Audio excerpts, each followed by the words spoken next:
Il est temps de remettre en cause l'accord de 1968 avec l'Algérie. Dans une interview publiée le 5 juin dans le magazine L'Express, le président du parti Horizon, Édouard Philippe, a exprimé sa vision de l'immigration en France, en prenant une position ferme contre ce qu'il appelle l'immigration du fait accompli et remettant en question l'accord de 1968 conclu avec l'Algérie concernant les questions migratoires. Édouard Philippe s'attarde sur l'accord de 1968 avec l'Algérie, qui établit les règles d'entrée, de séjour et d'emploi des Algériens en France, selon des règles dérogatoires au droit commun.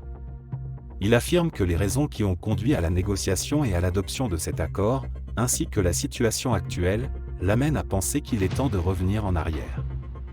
Il souligne que la France a conclu 16 accords similaires avec d'autres pays, dont le Sénégal et la Côte d'Ivoire, en raison de leur histoire commune, notamment celle de la colonisation. Cependant, l'accord franco-algérien se distingue des autres en déterminant complètement le droit applicable à l'entrée et au séjour des ressortissants algériens, avec des dispositions beaucoup plus favorables que le droit commun. Pour Édouard Philippe, cette particularité est très marquée, car aucun ressortissant d'un autre État ne bénéficie de tels avantages.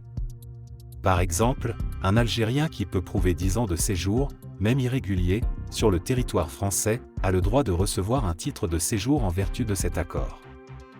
Il souligne ainsi la spécificité de cette situation.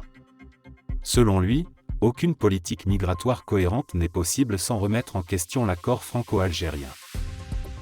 Édouard Philippe précise qu'il ne minimise pas les difficultés que cela entraînerait, mais il estime qu'il est temps de remettre en cause l'accord de 1968 avec l'Algérie, en particulier en raison des relations compliquées entre les deux pays.